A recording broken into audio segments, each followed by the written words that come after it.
My name is Elena Carter. And the day my parents asked me to split my wedding with my cousin was the day something inside me finally broke. It started on a Sunday evening. The kind of evening that smells like roasted chicken and forced smiles. Daniel, my fiancé, was sitting beside me at my parents' dining table. He was nervous, not because he doubted us. Daniel never doubted us. He was nervous because he knew my parents. $28,000 is a lot of money, my mother said casually, cutting her steak as if she were discussing grocery prices. I smiled politely. Yes, it is. She didn't look at me. She looked at Dad. Dad cleared his throat. That was always the signal that something unreasonable was coming. We've been thinking, he began. That sentence has never led to anything good in my life. We think it would be practical if you shared your wedding venue with your cousin Ashley. I blinked. Shared? Daniel asked calmly. Yes, Mom said brightly. Ashley is getting married 2 weeks after you. Same venue, same decor. We already put a deposit down for hers. If you two combine, you can split the $28,000 cost. It makes sense. It makes sense. I stared at her. My wedding. My once-in-a-lifetime moment. Reduced to a bulk discount. Ashley had always been the golden child, the pretty one, the delicate one, the one who deserved more. When we were kids, if we both wanted the same dress, she got it. If we both got good grades, hers were celebrated louder. If I cried, I was dramatic.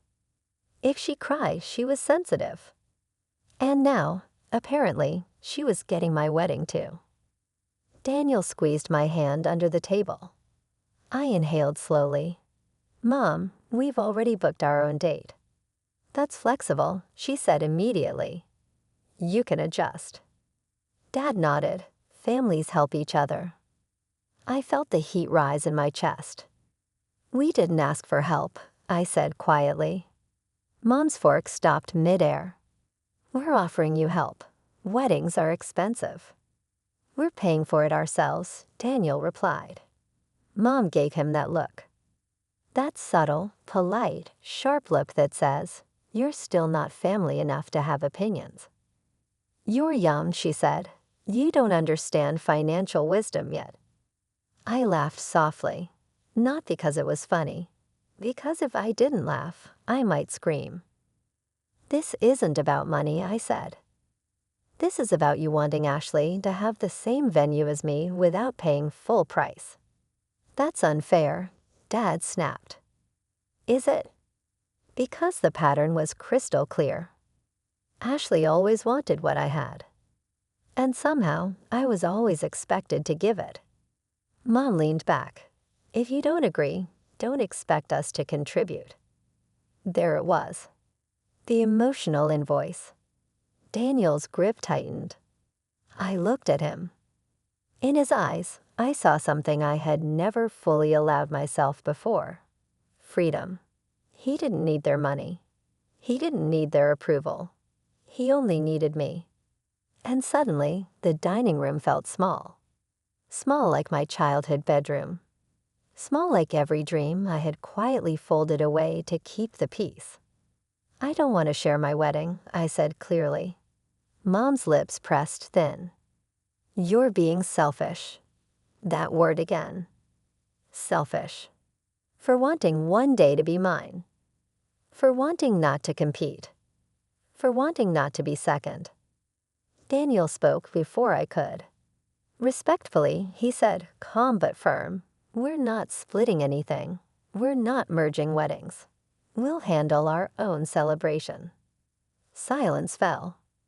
The kind of silence that rearranges relationships. Dad's jaw hardened. Then don't come crying to us when costs pile up. I stood up. Not dramatically. Just done. We won't. We left before dessert. In the car, I didn't cry. I stared out the window while city lights blurred into streaks. Daniel finally broke the silence. Do you want to cancel the big reception? I turned to him. What? We could elope. My heart skipped. He wasn't joking.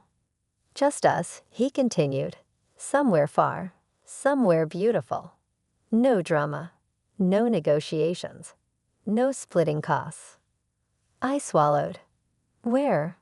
He smiled slightly. Maldives. I laughed through a sudden rush of tears.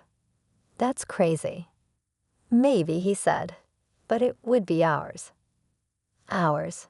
Not Ashley's. Not my parents'. Not a joint discount package. Ours. That night, lying in bed, I stared at the ceiling. I imagined a beach instead of banquet halls, ocean instead of chandeliers, peace instead of comparison.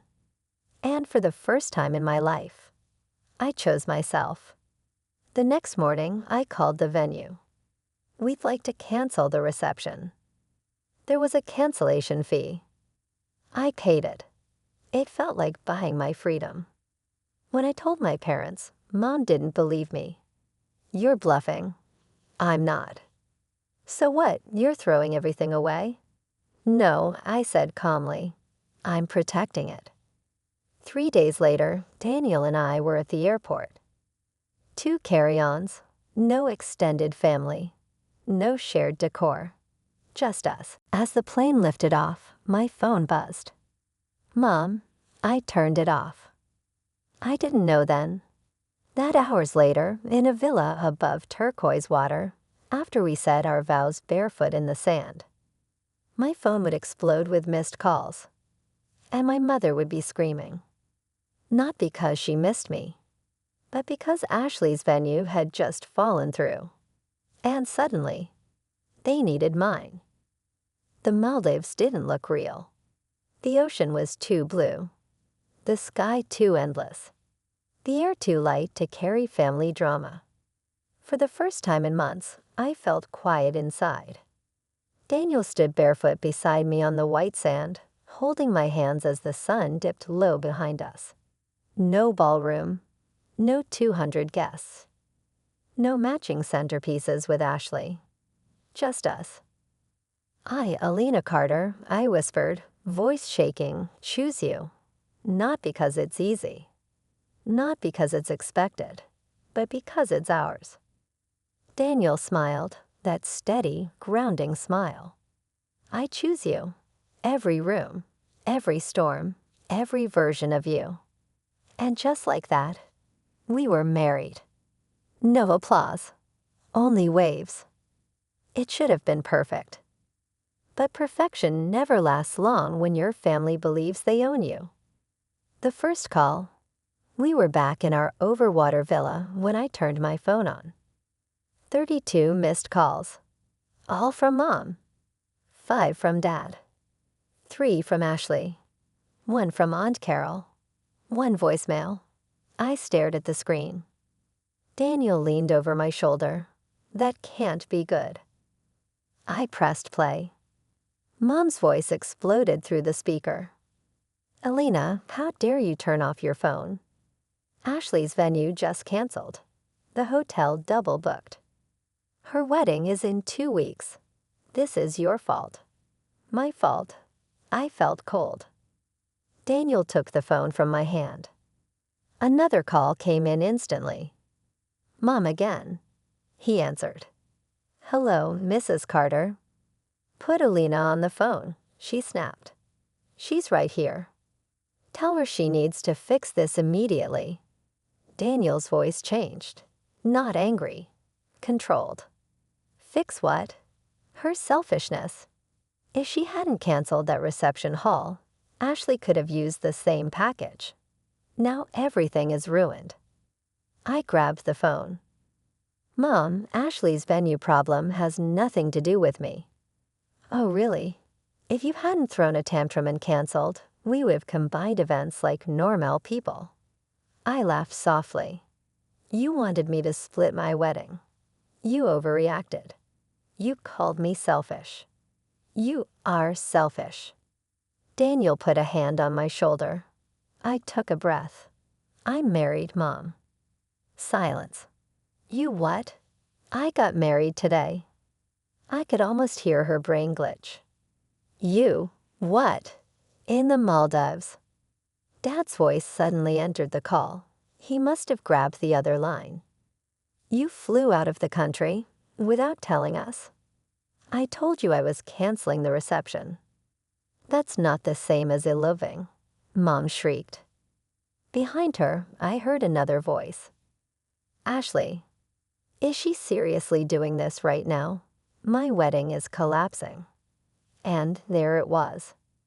The golden child panic. Enter Ashley.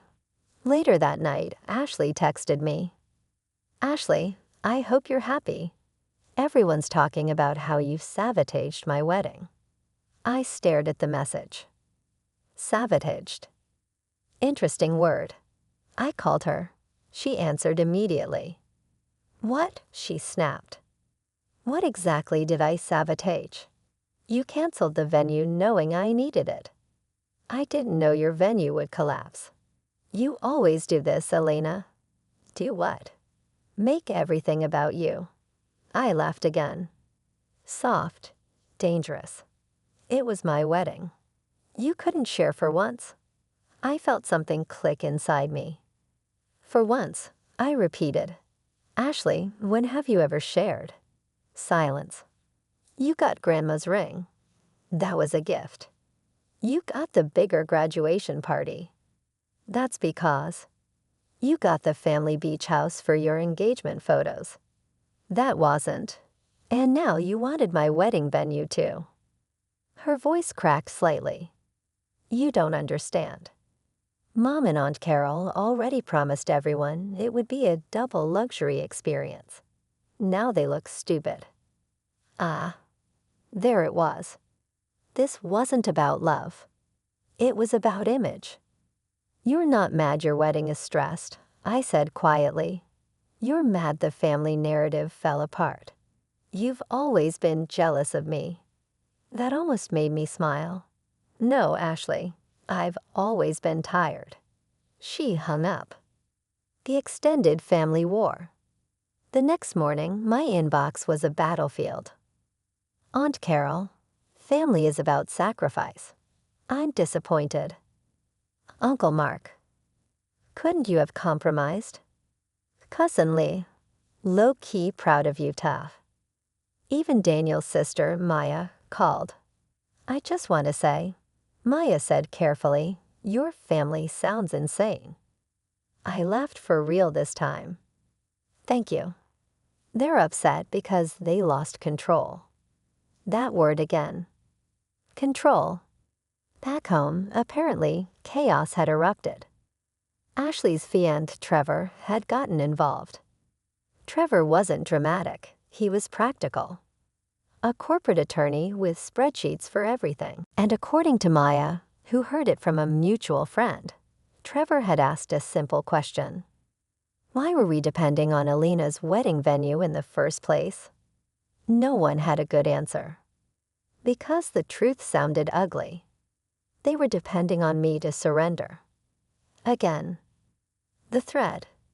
That afternoon, Dad texted.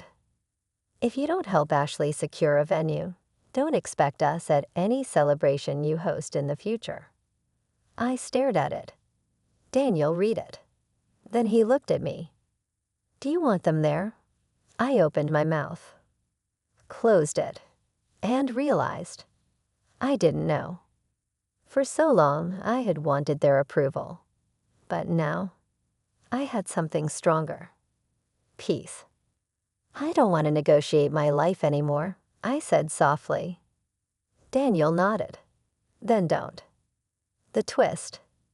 That evening, something unexpected happened. Trevor called me. Hi, Alina, he said politely. I'm sorry about the chaos. You don't need to apologize. I actually wanted to thank you. I blinked. For what? For forcing this. For forcing what? For forcing Ashley to confront reality. Apparently, Trevor had discovered something. Ashley's venue hadn't double booked.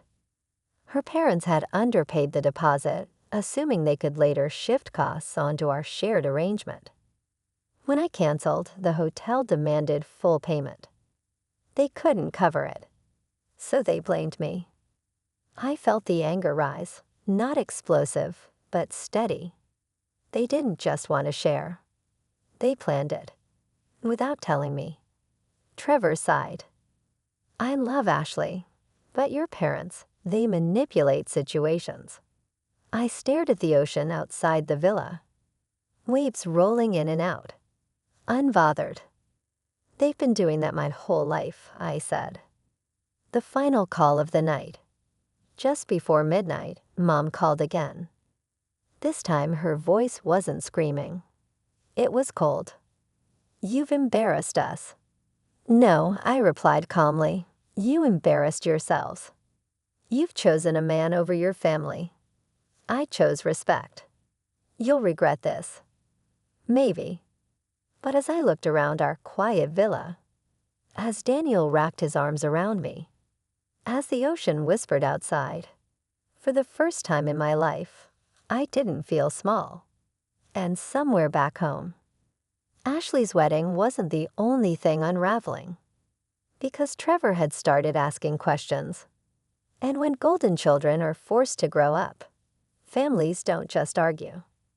They fracture. I thought the ocean would drown the noise. It didn't. Drama doesn't respect geography. 3 days after our wedding, while Daniel was snorkeling somewhere over coral reefs that looked like melted rainbows, I was sitting on the edge of our villa bed, staring at a screenshot Trevor had just sent me. It was a bank statement. Not mine.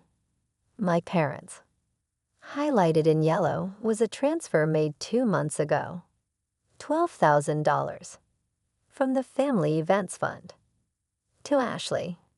Not a loan. A gift.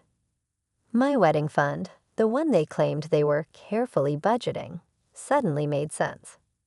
They never intended to split costs evenly. They intended to subsidize Ashley and use me to close the gap. I felt something unfamiliar rise inside me. Not anger. Clarity. The family group chat explosion. At 4:12 p.m., the Carter family group chat detonated. Ashley, Trevor is overreacting. This is private. Trevor, transparency is not overreacting. Mom, why are you involving Alina in this? She's already caused enough damage. Dad, this discussion ends now. Trevor, no, it doesn't. I asked for invoices. I got partial statements. I asked about the missing deposit. I got silence. Ashley, you're humiliating me. Trevor, I'm trying to protect our future. I didn't respond. I watched. Observed. For once, I wasn't defending myself. They were unraveling without me. The golden child starts cracking. Ashley called me that night. Not angry. Not sharp. Crying. Did you know? She asked. Know what? About the money. No. Silence. They told me it was temporary, she whispered. They said once you agreed to split, everything would balance. Balance. Such a pretty word for manipulation. I never agreed, I said. I know. Her voice broke. I thought they were helping me. I didn't know they were positioning you. Positioning. Like I was a chess piece. I didn't want your wedding, she said suddenly. I almost laughed. You literally argued for it. Because they made it sound like you didn't care about it. That hit. They said you were being dramatic, that you were probably going to cancel anyway. I closed my eyes. So they had rewritten my emotions before I could even express them. Classic. Ashley sniffed. Trevor says we need boundaries. I smiled faintly. He's right. They're furious with him. They're furious with anyone they can't control. She didn't argue. For the first time in our lives, we weren't competitors. We were daughters. And that realization scared her more than losing a venue. Daniel's perspective. That evening, Daniel found me sitting outside watching the sunset. "You look like you're processing something big," he said. "I think my entire childhood just restructured itself." He sat beside me. "Tell me." I explained everything. The fund. The plan. The subtle setup. He listened without interrupting. When I finished, he said something simple. "They never expected you to say no." That was it. That was the entire foundation. They built a system assuming my compliance. When I refused, the structure collapsed. And instead of admitting fault, they blamed the missing brick. Me, the unexpected ally. 2 days later, Aunt Carol called. Yes, the same Aunt Carol who sent me that passive-aggressive message about sacrifice. Her voice was different. "Your mother is spiraling," she said quietly. "Why are you telling me this?" "Because someone needs to say it. She's not upset about money." I figured. She's upset you made a decision without her. There it was again. Control. Aunt Carol sighed. She built her identity around orchestrating everyone's milestones. Weddings, graduations, anniversaries. You stepping outside that script threatened her. I let that sit. "I'm not responsible for her identity," I said. "No," she admitted. "But she doesn't know who she is if she's not directing the stage." That was the most honest thing anyone in my family had ever said. Trevor drops the bomb. The next message from Trevor changed everything. He had requested full financial disclosure from Ashley before proceeding with wedding planning.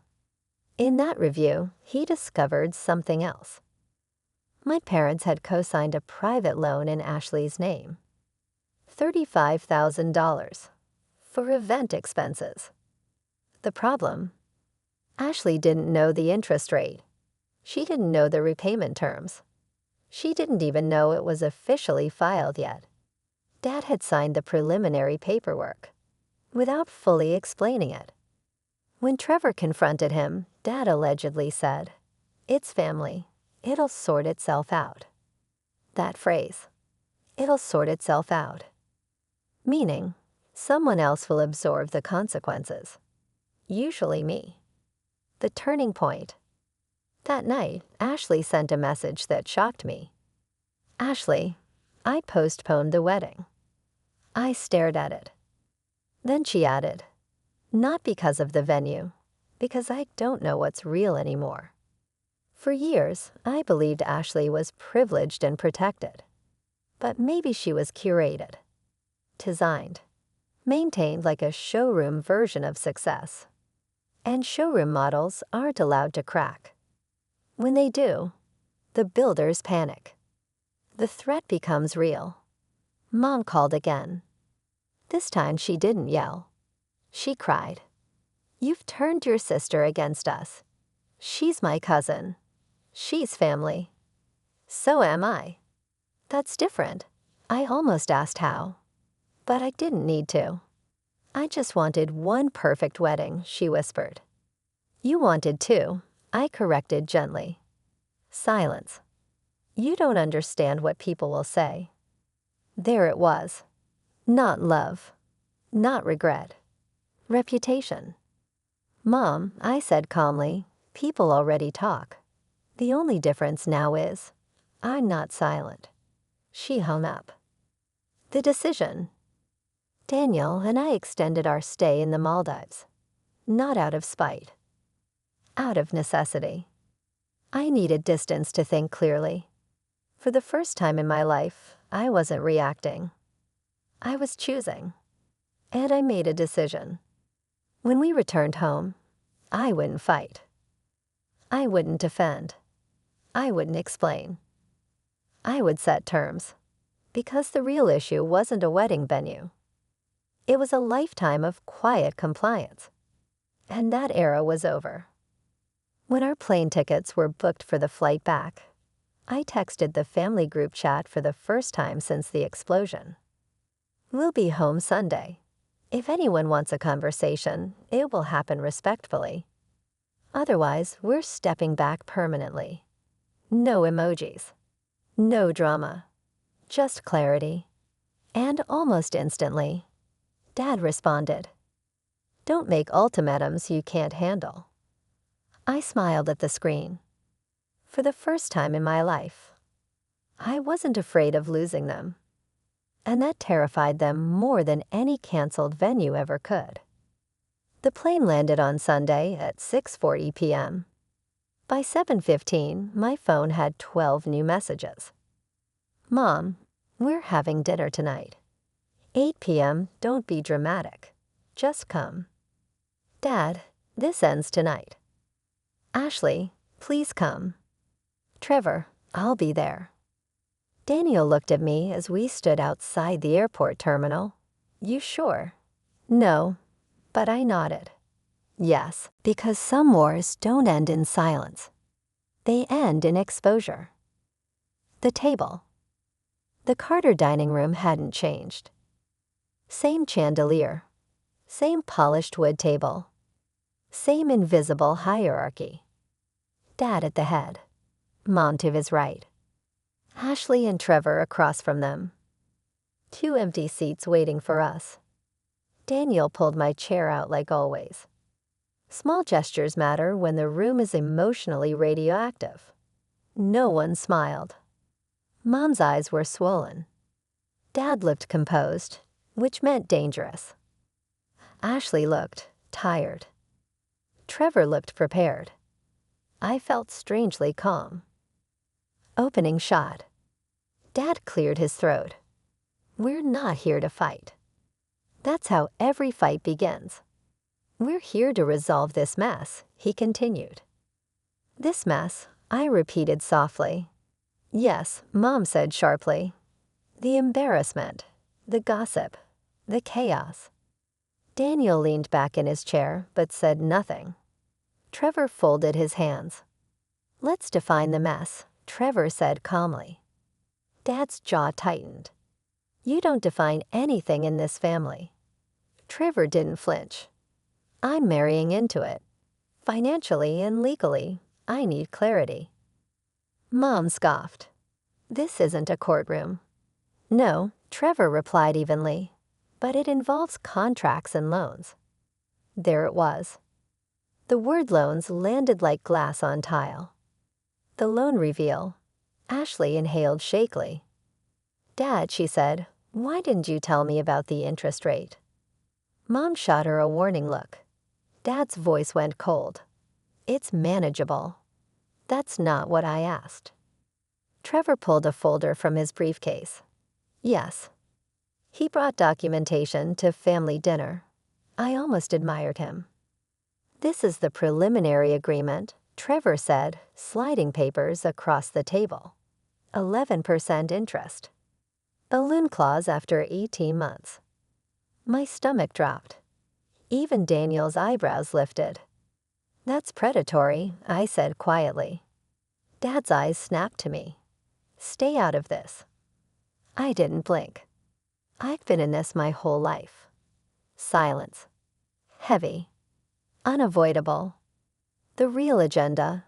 Mom stood suddenly. "This isn't about loans.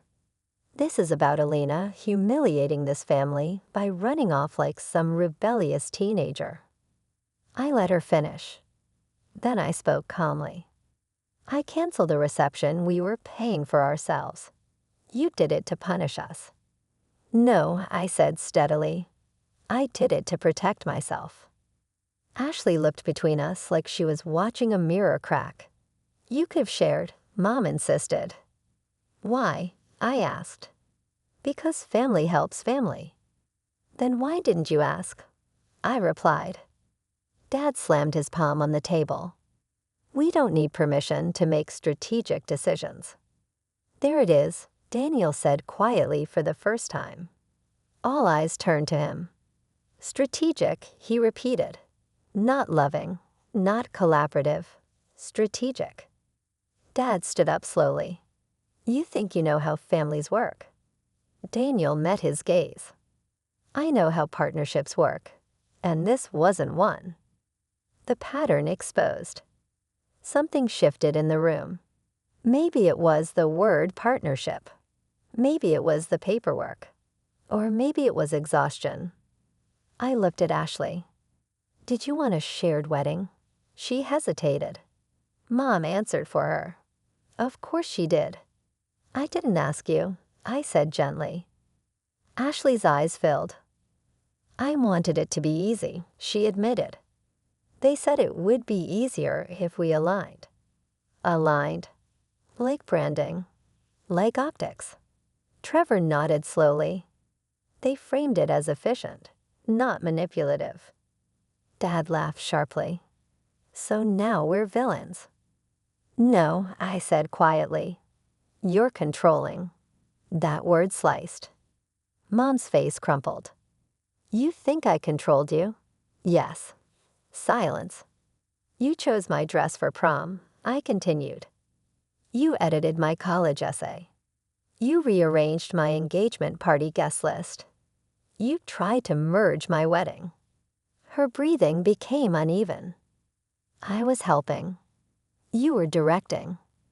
The truth doesn't shout. It lands. The emotional collapse. Mom sank back into her chair. I just wanted everything perfect. For who? I asked. She didn't answer. Dad looked around the table as if calculating damage. Trevor leaned forward. This loan needs to be renegotiated. Or we walk. Ashley stiffened. Walk. Trevor's voice softened. I love you, but I won't build our marriage on hidden liabilities. Dad's face darkened. You're threatening us? No, Trevor replied. I'm protecting us. And for the first time. Dad didn't have a counter. Because logic doesn't bow to intimidation. The breaking point. Mom looked at me again. You turned her against us. No, Ashley whispered suddenly. You did. The room froze. Ashley's voice trembled, but didn't stop. You made everything about appearances. You told me Alina didn't care. You told me she was dramatic. You told me she'd cave. Dad looked genuinely stunned. You're choosing him over your parents. Ashley shook her head. I'm choosing transparency. The golden frame finally cracked. My line in the sand. I stood up. Not to storm out. To close it. I didn't come here to win, I said calmly. I came to end the cycle. Dad scoffed. What cycle? The one where I shrink so things look balanced. Mom's eyes filled with tears again. What do you want? Clear. Direct. Finally, I want boundaries, I said. No financial entanglements. No decision-making without consent. No rewriting my emotions to suit your narrative. Dad crossed his arms. And if we don't agree? Daniel stood beside me. Then we stepped back permanently. The word permanently hung in the air like smoke. Mom's voice broke. You'd cut us off. I met her gaze. I'd protect my peace. The aftermath. No one yelled. No one flipped tables. Real fractures are quieter than that.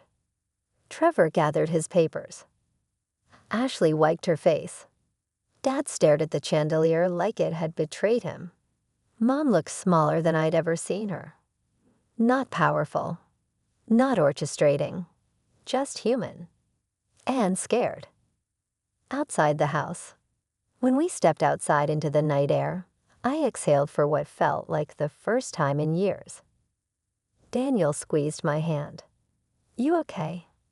I nodded slowly. Yeah, and I was.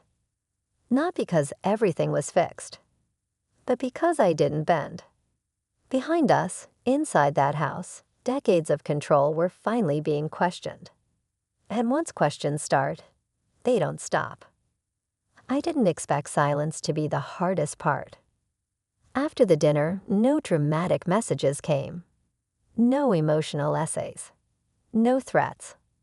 Just quiet. And somehow that felt heavier than the chaos. The first crack in the wall. 3 days after the confrontation, Dad called. Not to argue. To discuss logistics. That's his language for vulnerability. I spoke to the bank, he said stiffly. We're restructuring Ashley's loan. Good, I replied calmly. We'll absorb the penalty. That surprised me. Dad doesn't absorb consequences.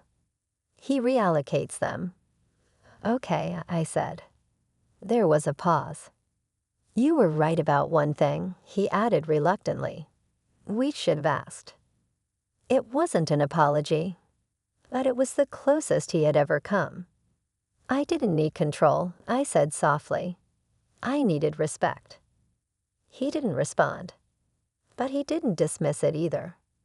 Progress in our family never came wrapped in softness. Ashley's decision. Ashley and Trevor postponed their wedding indefinitely. Not canceled. Paused. For once, the event wasn't leading the relationship. The relationship was leading the decision. She came over one afternoon alone. No makeup, no performance smile. Just Ashley. I don't know who I am without Mom planning everything, she admitted. I made tea. We sat at my kitchen table, neutral territory. You get to find out, I said. She looked at me carefully. Were you always this strong? I smiled faintly. No, I was always this tired. She laughed softly. I think I've been tired too. I just didn't know it. For the first time, we weren't competing for oxygen. We were just breathing. Mom's breakdown. It happened on a Thursday. She showed up unannounced. No dramatic entrance. No performance. Just a woman standing on my doorstep who suddenly looked her age. I don't know how to not manage everything, she confessed before even sitting down. There it was. Not anger. Fear. When you ran off to the Maldives, she continued, I felt erased. That sentence surprised me. You weren't erased, I said gently. You just weren't in control. Tears welled in her eyes. I built my identity around being needed. I let that settle. And when you didn't need me, I didn't know who I was. For the first time, I didn't feel attacked. I felt empathy. But empathy doesn't erase boundaries. I still love you, I said, but I won't trade autonomy for closeness. She nodded slowly. I'm trying to understand that. Trying. Another small crack in the old foundation. The family image collapse. Word spread. Of course it did. Church friends, extended relatives, social circles. The story mutated. Alina eloped to spite her parents. Ashley's fiancé exposed financial secrets. Mr. Carter mishandled funds. For years, our family brand had been polished. Successful. Organized, united. Now it looked human. And strangely, I didn't feel embarrassed. I felt relieved. Because pretending perfection is exhausting. And the truth, even messy truth, breathes easier. Trevor's final line. Trevor invited us to dinner one night. Just the 4 of us. No parents. No hierarchy. Midway through dessert, he said something that stayed with me. Families don't break when someone sets boundaries, he said calmly. They break when they refuse to adapt to them. Ashley squeezed his hand. She wasn't shrinking anymore. She was thinking. Growing. Questioning. The golden child wasn't golden. She was just conditioned. And now she was waking up. The choice. 2 months later, Mom invited us over again. Smaller dinner. No agenda. No paperwork. Just food. She didn't rearrange my plate. She didn't comment on my dress. She didn't correct my tone. Dad asked Daniel about work without testing him. It wasn't perfect. It wasn't magically healed. But it was different. At one point, Mom looked at me across the table. "You seemed happy in those Maldives pictures," she said quietly. I replied. She nodded. I wish I'd seen that before I saw the embarrassment. That was the closest thing to an apology I'd ever receive. And surprisingly, it was enough. The private conversation. Later that night, Daniel and I lay in bed. "Do you regret not having the big wedding?" he asked. I thought about chandeliers, matching centerpieces, shared venues, family optics. Then I thought about sand between my toes, ocean wind. Vows whispered without negotiation. "No," I said softly. "I regret not choosing myself sooner." He kissed my forehead. "You did when it mattered." Ashley's wedding. A year later. It was small. 40 guests. Different venue. Fully transparent budget. Ashley walked down the aisle without spectacle. Mom helped, but she asked before adjusting anything. Dad kept speeches short. Trevor looked at Ashley like she was a partner, not a project. When it was over, Ashley hugged me tightly. "Thank you," she whispered. "For what?" "For saying no first." I smiled. Sometimes rebellion isn't destruction. It's permission. The final realization. I used to think this story was about a wedding venue. It wasn't. It was about inheritance. Not money. Patterns.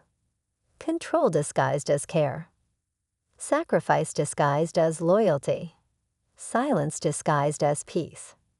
When I refused to split my wedding, I wasn't canceling a reception.